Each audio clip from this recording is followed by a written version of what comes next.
What's going on, revolutionaries? Because that's what you are. If you're watching this freedom-loving show, you are now a revolutionary because it's getting stupider. I am here live in Los Angeles. I'm fairly certain I just broke the law. I took Clyde out for a walk. He had to poop, and I felt it would be best if we got him a little exercise. You know, these boxers, he's part boxer, part pit. A lot of energy. I didn't feel like letting him go in the yard. You know, that can be boring, just walking around the same grass all the time. So I took my dog for a walk. There were snipers. Garcetti's got snipers on the roofs of all the buildings, and we had to avoid the sniper fire. Clyde pooped. I went to get the poop. They were shooting down at the poop. I was able to grab the poop because that would be another infringement if you don't pick up the dog poop. So I was able to grab the poop. We made it back alive. We're okay. But I'm fairly certain I did break the law.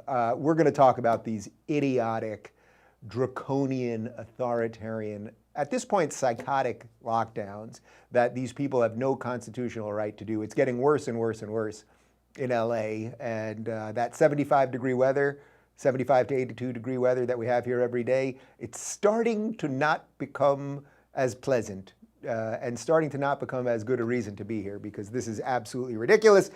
I should tell you guys, though, that while I did, I think, break the law by walking my dog this morning, and again, I'll be judged in a court of law for that, I do have my producer, Michael, and my director, Connor, here in studio. And, you know, the other day I had them wave. Here, why don't we have you guys wave again? I don't want people to think we're just making this stuff up. Okay, so I've got other humans here. We're in a small room. Now, we're on complete lockdown. You're not allowed to have people in your house, blah, blah, blah. Now, this is my house. But, and we'll get to this in a little bit, there are some exemptions, and that includes podcasts. And now I understand that what I do here is probably the most important thing in the world, more important than people that are performing heart surgery or, you know, curing cancer or the rest of it. But really think how silly it is that podcasting has been decided to be exempt. That's how, like, nonsensical these rules are. Like, but not just like political podcasting, as if we have to exempt people that are getting you the news. Like, you could be an unboxer or a video game podcaster, and that's exempt too. But if you're an accountant who wants to go to the office, no, we're gonna haul you in. It's all just bananas. So, all right, we're gonna obviously talk about the lockdown. I have my glasses, so I have a special message for Mayor Eric Garcetti. I also have this, the Constitution, people. I've got a pocket Constitution. If you would have told me 5 years ago that progressive lefty Dave Rubin would be one of the guys walking around with the pocket Constitution, you know, there's always like this old Republican and they're at the Senate and he's like, and I've got my pocket Constitution and in this document. I'm now that guy. I'm that guy. I'm going to literally walk around with a pocket Constitution from now on so that if I'm ever accosted by one of these lunatics on the street, these Garcetti thugs, come and get me, guys. All right, so we're obviously going to talk a lot about lockdowns, and there are some good signs because although these lockdowns are annoying, there are some great signs. We're going to show you a couple of videos of people that are fighting back, and it's exciting, and it's awesome, and it's everything that America is really all about as opposed to what these people are doing, which is the most anti-American thing you could be doing. And then we're going to start today by talking about some of the voter fraud stuff because there's a lot happening and you're not seeing it on CNN. And again, this reality war that I'm always talking about, if stuff's happening, there are hearings happening in Pennsylvania and in Arizona and in Michigan. There are all these hearings happening. There are people who have signed affidavits saying that they have seen fraud, giving specific evidence. Trump's lawyers made some pretty extreme claims yesterday that were then submitted to the court, so we're going to show you some video on that. But if you don't hear about any of that, and then it starts going through the system, and then it's 2 weeks from now, and suddenly everyone's like, whoa, maybe something really did happen, well, then you're going to be set up to have a nervous breakdown, and I think half the country is heading in that direction, in case half the country's not having a nervous breakdown now. So that's what we're going to be covering today. I am ready to roll. Like, I'm ready for the revolution. I really am. Like, if this is what these motherfuckers are going to do, like, I'm here for it. Like, I am not going to be your bitch, Eric Garcetti. You have no right to lock me into my house, and I'm going to live my life as I see fit. But before we get to all that, let's talk about Glint Pay, guys. I've been telling you guys about Glint Pay, and if you don't know, the world is in a very precarious spot. One of the things that's lasted for a long time, that people have cared about for a long time, well, that's gold. And using your Glint Pay card, you can not only buy and sell gold, but you can use your card, which is also a MasterCard, to make purchases. You could you could buy a pocket constitution with your Glint Pay card. Okay, guys, you can buy anything that you could buy with the normal MasterCard. You can do it with your Glint Pay card, and you can either pay in USD, US dollars, or you can pay in gold on top of being able to buy and sell gold as you see fit. It's a really interesting, fun way of just trying to do something a little bit different and be a little bit more in control of your finances than just trusting the standard systems. The Glint card is issued by Sutton Bank, which is a member of the FDIC, pursuant to license from MasterCard International. It's free to sign up, so go to glintpay.com/Rubin for more information and to start purchasing gold today. That's glintpay.com/Rubin to get your gold today. Buy a pocket constitution with some gold. All right. Before we get to the lockdown stuff, let's just get caught up on the election stuff, because I feel like it's getting lost in the fray a little bit. And by the way, I think that's by design. I think one of the reasons that CNN and everybody else is going 24 hours a day on crazy corona stuff and making it seem like the world is ending tomorrow and the zombie apocalypse is here is because they need to cover something so that our eyes are not on some of the voter fraud stuff. So I'm going to show you a video. This is from yesterday. This is on Maria Bartiromo's show on Fox Business.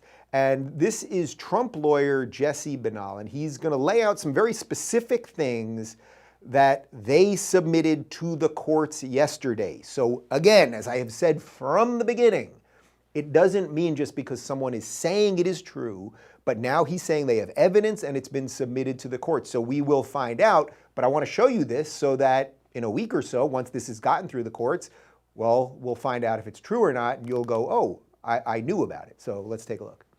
We are going to present evidence of real voter fraud. Thousands and thousands of instances in voter fraud in Nevada alone by 5 o'clock today that will be submitted to the court. And we have instances, for instance, of 40,000 plus people who have voted twice in the election. That's real voter fraud. We have data showing that people who were on the record as having voted by mail didn't even receive ballots and say that they didn't vote. We have a lot of evidence that we are going to be presenting to the court showing that voters have been disenfranchised in Nevada because every single time there's a fraudulent vote cast, put into the system, it dilutes the votes of honest voters. Okay, so there's a bunch of very specific stuff that, according to Trump's lawyer, they submitted to the courts yesterday. He is saying we are presenting to the court over 40,000 people who voted twice in the election. Now, we are about to find out if that is true. Now, if that is true, would that be voter fraud? Would that lead people to be disenfranchised from voting? Like, the answer seems to be yes. So if by me talking about what the lawyers are saying they're submitting to the courts and have the evidence of, if that makes me a conspiracy theorist or a deplorable or a general nutbag, well then here I am, people. I think it's worth talking about. We will now find out. And again, as I've said from beat one, the lawyers that are doing this stuff, they either have a sense of what they're doing and they know that they have some evidence, or they're self-immolating, right? They're just lighting themselves on fire and destroying their careers and their personal lives and everything else. Like, this stuff doesn't come with no cost. Like, forget the just destruction of your own career if you're an attorney that's either blatantly lying or making up evidence or making up things or the rest of it. Just think what you're doing to your life. Like, you know, we know about all the death threats these people get and, you know, the amount of, you know, people that would love to have them fired or canceled or everything else. So that's one interesting thing that happened yesterday that I'm guessing you probably didn't hear about. And then, let's take a look at this other video from yesterday. This is from the Michigan Senate. They're having a hearing on what happened, voting irregularities in Michigan. And this is a poll supervisor. Her name is, she's a poll challenger, sorry. This is a poll challenger by the name of Kristina Karamo. And she's testifying here that a poll supervisor illegally gave contested votes to Democratic candidates. Listen to what she says. She's under oath as she is doing this. And it doesn't mean that what she's saying is true, but you just use your own mind to say, does it sound like what this woman is saying is true or not? And then if what she's saying is true, if they have evidence of it, would that change your feelings about what happened in Michigan? Let's take a look. So I was a poll challenger at the TCF Center on Monday, November 2nd, 3rd, and 4th. On November 4th, early in the morning, I was standing at the adjudication table, and a ballot came across the screen. The ballot had a straight party ticket vote for both the Democrat and the Republican. It was a filled-in circle, which is an intentional mark. It's not a dash, it's not a dot. When the ballot came across the screen, there was no other marks. None of the judges and none of the other ballot proposals had been voted on. The poll worker then said, I think I'm going to give it to the Democrats. That's absolutely absurd. That is illegal. The vote should have been tossed out. At that moment, I said, absolutely not. I'm going to challenge this. So I go get her supervisor. And then her supervisor defers to her and says, well, what do you think? And I'm like, well, what do you think? It doesn't matter what you think. It's the law. Our feelings, our emotions, our thoughts are totally irrelevant. You follow the law. And that ballot is to be tossed out. But she wanted to give it to the Democrats. So then I go get the gentleman who was overseeing the entire absentee ballot counting process while Daniel Baxter was gone. So this gentleman's name I do not know. I go get him. He's overseeing the entire process while Daniel Baxter is gone. I ask him. He says to the girl, what do you think? It was disgusting. I was enraged, and I simply asked a question. I said, well, why not give it to the Republicans instead of the Democrats? The gentleman began screaming at me, began yelling at me, began telling me that I had no right to talk to her, and he told her to push the ballot through. And prior to that, that same poll worker, a ballot came across the adjudication screen where this voter had voted for Joe Biden and the Green Party presidential candidate, and she gave the vote to Joe Biden. I also saw the ballots show up in the middle of the night. Also, I inquired about the tabulation numbers from the tabulation machine between shift changes. I was denied that information. We saw a lot of irregular things. This is not an anomaly. Just because all of us have different accounts of what we saw, that doesn't make them invalid. And to expect Secretary Benson to actually do something about it is foolhardy. To accept Dan and Essel to do anything about it would be foolhardy. So we're appealing to you guys to do something about it. Because if our elections aren't fair, then we have no republic left. It's a banana republic. We have nothing. And we don't trust the election process. Why do you think a lot of people don't vote? Because they feel it's a big fraud. I want to go on the record here, under oath, that I love this woman, Kristina Karamo. Does that woman strike you as someone that's lying? Does that woman strike you as someone that is not aware of what she's talking about or is making stuff up? I mean, that is some specific stuff there. You know how during these lockdowns we don't get any specific information from our government officials? You know how they just tell us what we're supposed to believe and then we all believe it for some reason? Oh, 50% of the zoos must close down. We're slaughtering the penguins. It's a good idea. It'll save us. Well, that woman gave you some seriously specific stuff as to what the supervisors were doing on some of these contested ballots. They were just giving it to the Democrats. Now, her saying it in and of itself does not make it true. But when they give sworn testimony, then that must be taken seriously. As one of the other women pointed out, I think in an Arizona hearing yesterday, you know, they sign these documents that say if they're lying, that they could be taken to jail, that they could actually be jailed. So these are decent American citizens who are putting their butts on the line, who are being treated, of course, either outright ignored by the media or being, you know, treated like trash.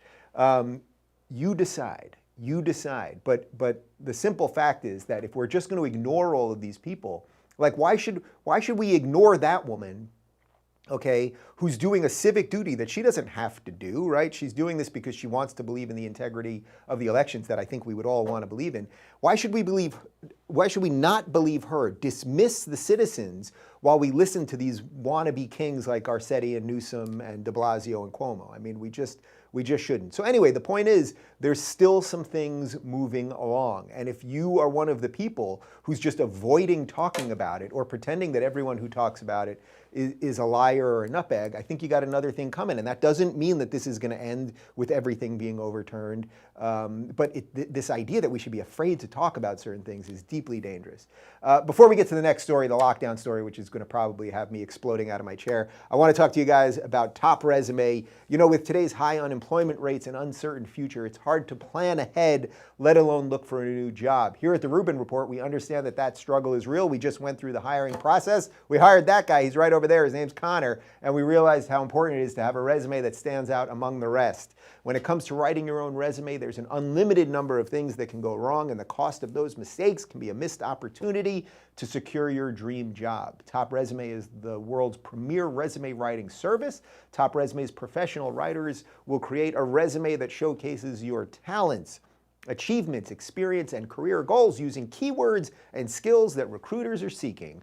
Top Resume also offers a free resume critique service, including a confidential, comprehensive review, objective feedback on how well your resume communicates your skills and expertise, and personalized recommendations on how to make your resume stronger. Let the experts at Top Resume work with you to create a job-winning resume that gets noticed.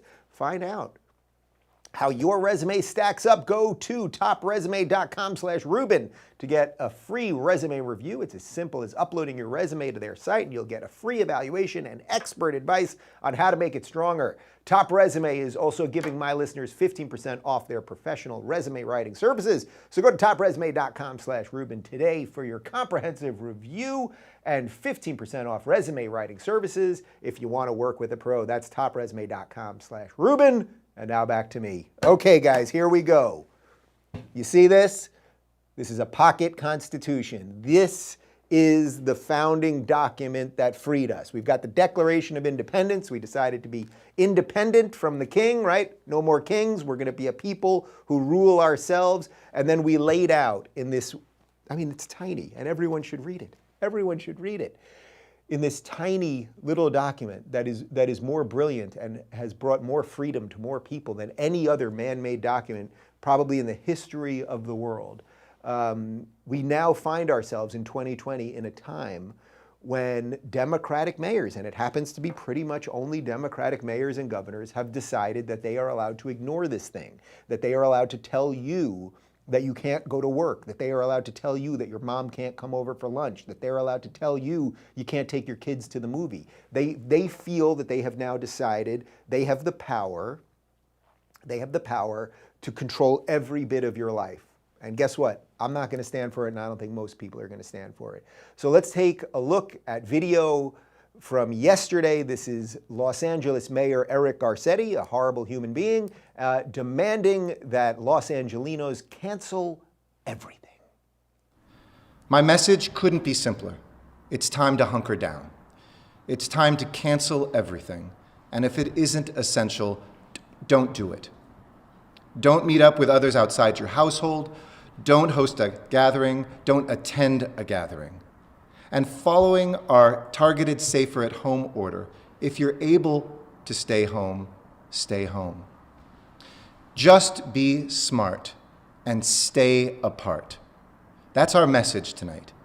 And this is how we'll keep ourselves safe. This is how we will protect our workers, our healthcare heroes, who I want to thank, who are on shift after shift after shift with little light at the end of the tunnel. Los Angeles Mayor Eric Garcetti, go fuck yourself. These are not good people. These are not good people. What was the line there? What was the line? His little rhyme? Just be smart and stay apart. They think we're children. They think that we are hamsters who can live in a small cage, in a habit trail, where occasionally we can run from tube to tube and pack a bunch of food in our cheeks and then feed our families. This is no way to live, and you don't have to listen to these people, okay? This is not constitutional. It is not constitutional. By the way, I want to pull up a picture as this man is telling you that you should stay home, you should wear masks, you should watch your life fall apart, you should be depressed, you shouldn't be around people you love, we should ruin Thanksgiving and we'll ruin Christmas soon enough. Let's not forget that this douchebag, and I'm trying to bring the word douchebag back. These people are douchebags. I'm not even totally sure what a douchebag is, but whatever a douchebag is, that's what these people are. This is Eric Garcetti in June. Let's take a look. Ah, yes, there's Eric Garcetti without a mask, standing next to a woman without a mask, and they're at a protest. And somehow that protest was not called a super spreader event by CNN or the New York Times. As a matter of fact, they were promoting it and telling people this was their civic duty. Then, of course, when Donald Trump had events, these were super spreaders and he's killing you and everyone you know. These are ridiculous people. We did the big video yesterday, the long Twitter thread about the hypocrisy of these people. I have no doubt that Eric Garcetti is breaking his very rules at the moment. They don't want you riding bikes. They don't want you, they literally don't want you taking walks. I mean, he's basically saying, don't take a walk. This is absolutely insane. So let's dive in actually into a little more of this emergency public order by these clown people. This is from KTLA. All residents within the city of Los Angeles were ordered to remain in their homes effective immediately, according to an emergency order issued Wednesday evening. I guess aliens are invading, we gotta stay home. The previous safer at home order was withdrawn and superseded, by the new one published Wednesday, which is, quote, necessary for the protection of life and property in the city of Los Angeles, the order states. It largely mirrors the existing LA County protocols that went into effect Monday. Non-exempt businesses in the city were ordered to cease operations that require in-person attendance of staff. However, there is a broad list of exceptions for various businesses and workers deemed essential or exempt. People may lawfully leave their residences only to engage in defined essential activities. All travel, including on foot, bicycle, scooter, motorcycle, automobile, or public transit is prohibited.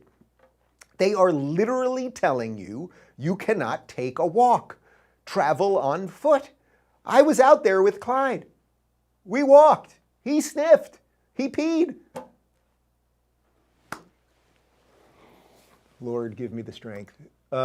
This is absolute insanity. And people are rising up. I'm going to show you a couple videos in just a second about people rising up all over the country. And guys, watch V for Vendetta tonight. You know what? Maybe we'll do a RubinReport.com movie night. We've done a couple of these. If you join us at RubinReport.com, we all watch a movie together, and then we do a big live chat. And maybe we'll do a huge video chat as well. Maybe we'll just get a couple hundred people or something in on a big Zoom chat. Because you need to watch V for Vendetta, and it's an incredible movie, and I think we're getting to the point where we're going to have to start doing some crazy shit, because these people are horrible and they want us locked in our houses forever. And the reason I mentioned V for Vendetta, it's very much about this sort of overreaching government thing. But one of the things that V says is that people should not fear their government. Government should fear their people, and we're just about there, guys. We're just about there. And if you happen to live in a freer state, God bless you, and you're smarter than I am, and maybe I'm on my way. Florida, how you doing? But you should care about this too if we are to remain the United States of America. But okay, so Garcetti's telling us all of this, and notice in all of this, he doesn't really show us any numbers. There's no specific things. He doesn't explain why 50% at zoos and the rest of the nonsense. So what do I have to do? Well, again, I'm not a journalist, but I thought you guys might appreciate some numbers, some actual numbers that might explain a little bit of what's going on in the world to you. So here's the LA hospital capacity chart, and this is actually rather amazing. So what you're seeing here, okay, so you have two graphs there. So on the top graph is the non-ICU bed situation. So in essence, what you're seeing, if you start at 5/31, so we'll start at the end of May, about 10% in non-ICU, so non-emergency beds were taken, okay, 10%. And then you can follow the dates along. At one point we got up to 15, then we went down again. We got it all the way down to about 6% in October. And now right now, as of, what is this? As of basically last week, we're at 12%, okay? 12% of non-ICU beds, but they're telling us this is the crisis of all crises, and hospitals are gonna be overrun. I live near two hospitals that we drove by in the last couple days. The hospital that's right by my house is basically completely empty. It looks like a ghost town, okay? Because people aren't even going for other procedures right now because they're so afraid. And then I went to a hospital that, I drove by a hospital on the way to Home Depot that's about maybe 10 miles away, and it was basically nobody in the parking lot or anything else. There's also a makeshift coronavirus testing facility, an outdoor testing facility. It was completely empty. Zero people there. This is just a couple days ago. The chart on the bottom, if we could throw that up again, the chart on the bottom is, wait, which one's non-ICU? Michael, help me out here for just a sec. I'm looking at two things here. Okay, the chart on the bottom is the ICU beds. So ICU beds, if you look at that, in April at 40% of beds in ICUs, right, they were taken by COVID patients. Well, then we did a nice job. And you can see this basically going down. And now we're at 24% as of a week ago. 24%.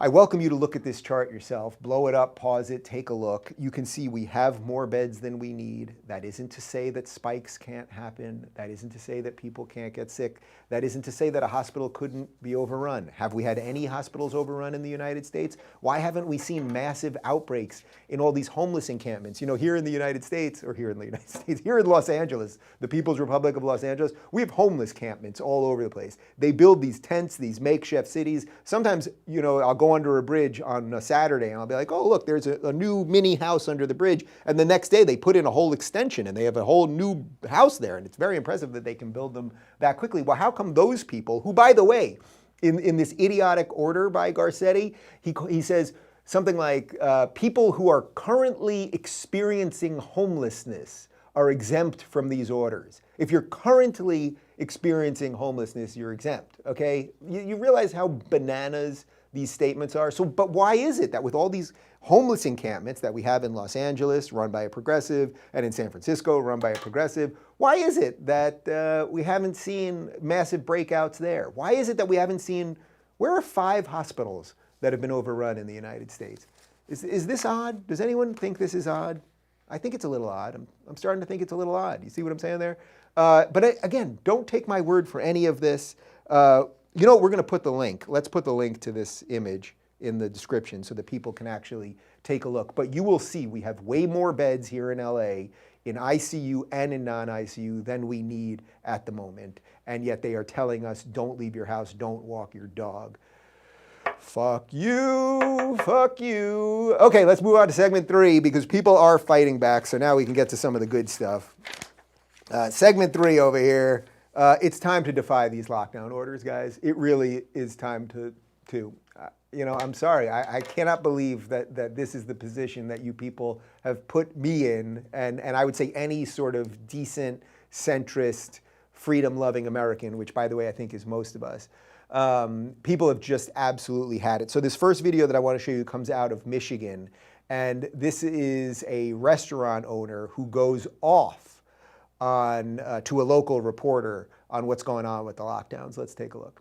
The details on why the judge said no. Here on this Café, Tavarius, is everything okay? okay. Our government leaders have abandoned me. Are you the owner? $4 trillion of stimulus money. They gave it to who? Special interest groups and campaign donors. I'm Dave Morris. I own the place. So what's going on? What's going on? You know what's going on. Tell me. You tell me. Hey, we got a government that has taken the stimulus money. They gave it to special campaign donors. They gave it to special interests. They abandoned me, and they have put me in a position where I have to fight back. Okay? So do you feel that this is the right thing to do? Absolutely. I feel everybody needs to stand up. Hey, listen, there was enough money to give every family in this country $20,000 to go home for 2 months. They chose to give it to special interests and campaign donors, the Kennedy Space Center, and they abandoned us. So you could have given me money. I'd gladly walk away for 60 days and let this virus settle down. I'm not going to do it alone. Okay? Are you going to continue to violate the state's orders and stay open? This is a state order. This isn't an order. This is a conspiracy. This is a tyranny. What do you want to tell other restaurant owners who... Wake up. Stand up. This is America. Be free. I got patriots coming out. I'd vote for that guy too. We got the girl from earlier. I'd vote for her. Vote for this guy instead of these clowns that we've got. There's a couple incredible quotes there. Now I'm not confirming that everything he said is absolutely true, obviously, but the point is that this man who is just a decent, hard-working American, a guy who decided to own a restaurant, which is one of the hardest businesses. Something like 90% of restaurants in good times fail in their first year. It's one of the most difficult businesses that you can possibly be in. The blood, sweat, and tears that you have to do that. I have friends that own restaurants, and I have friends that tried to own restaurants and failed. This is not easy work. Every moment of your life goes into that. And the government just locks you down, shuts you out, says you can't do anything, moves the goalposts so that you can, you know, we've had a bunch of this in LA where just over the last couple of weeks, people started building outdoor and rooftop table areas. And then what happens? Well, then they say you're not even allowed to use that. So you spend money you don't even have to go along with these orders that make no sense, and then they still shut you down. But a couple quotes there. He said, "My government leaders have abandoned me." He's in Michigan, which is Gretchen Whitmer, which she's getting her Botox. There's no doubt about that during all of this. And she's telling people they can't garden. So he's talking about her. "They have put me in a position that I have to fight back." All this guy wants to do is live. All he wants to do is put food on his family's table. That's it. He's not asking for anything else. And I thought the last one there, this isn't an order, this is tyranny. Stand up, people. They only have power if we let them have power over us. It is as true as that. What if they really are just a paper tiger? It's just a bunch of lefty authoritarian loons who only have power if we keep thinking they have power. They should be voted out. There's no doubt about that. We have to vote these people out. But in the meantime, if we just start going on about our lives and ignore their orders, I think that will be good, because you know what? If you open up your restaurant and then the police officer decides to ignore their orders, I'm not going to stop someone from trying to feed their family, well, then they have no power over us. And that would be much more American than what's going on here. Let's also show you a video. This is from yesterday. This is in Staten Island, and I just love this video because I'm a New Yorker, and you're going to see Chef Andrew Gruel outside of Mac's restaurant in Staten Island. Well, in essence, the restaurant was shut down by the mayor, by the governor, of course. And then the owner of Mac's decided to open up, and he was going to let people come in. And because they couldn't do commerce the normal way, you could come in, you could eat, and then you would just basically leave whatever amount of money you wanted to leave. They had plainclothes police officers basically go in. So in effect, undercover police officers go in and shut him down. Then hundreds of people showed up to fight it, which they damn well should, and we're all for protest, right? But apparently not these types of protests. So this is a video of Chef Andrew Gruel outside of the protest at Mac's. All right, I'm out here in front of Mac's Public House, 130 Lincoln Avenue, being raided by the fucking sheriff's department, okay? This tiny little place trying to make a fucking living, okay? 350 people on an airplane, thousands of planes, okay? This close to each other. Costco's open, Home Depot, people lined up, backed up with each other. This guy can't open his fucking business. It's shame on you fucking people. Shame on everybody for letting this fucking happen. There should be 1,000 people out here right now while they're getting fucking raided by the goddamn Gestapo. Tomorrow is Wednesday at 6 o'clock p.m. I want this fucking street shut down with 10,000 fucking people. Because if we don't show up and show fucking face, we're gonna lose this whole fucking battle. Disgusting. You should all be fucking disgusted with yourselves. If they fear you, they won't fuck with you. You understand what I'm saying? Get the fuck out here tomorrow night, Wednesday. Tomorrow night, 6 o'clock in front of Mac's Public House. This is disgusting. If they fear you, they won't fuck with you. That is the freaking truth. Just to clarify, that video obviously was from Tuesday, and then they did have hundreds of people show up yesterday. It was pretty spectacular. We are going to see more and more of this, and it is the most American thing you can do. As for me, guys, I am going to probably walk my dog again later. Maybe I'm going to buy my employees lunch. Maybe we'll go to the supermarket together. Can a group of people show up at a supermarket? We'll find out in the freedom-loving haven of Los Angeles. Lordy, lordy. All right, guys, this ain't going anywhere. We're going to continue. Oh, by the way, I'll be going to D.C. on Tuesday. Don't want to say why just yet, but that should be interesting. Dave Rubin in D.C. on Tuesday. I've said too much already. But Dave Rubin will be in D.C., Washington, D.C. on Tuesday. Okay, moving on. Guys, if you haven't seen it, check out part 2 of my interview with Douglas Murray. He traveled all over the United States and traveled with Antifa, and he went to Trump rallies, and he just does an incredibly sobering, kind of clear review of where he thinks the United States is at, and Douglas is just one of the best that we've got. All right, that's it for me. And yes, you know what? We're going to do this RubinReport.com movie night, V for Vendetta. We're going to do it in the next 2 weeks or so. Yeah, definitely within the next 2 weeks. We will do it because I think everyone needs to watch Rubin Report, and we'll do a giant group chat where you can chat with me on your phone. Maybe we'll do a video chat as well. We'll figure out exactly the logistics of all that. I got to talk to the team. But join us at RubinReport.com. Have a great day, everybody. Fight for freedom. Wherever there's trouble, G.I. Joe is there. Goodbye.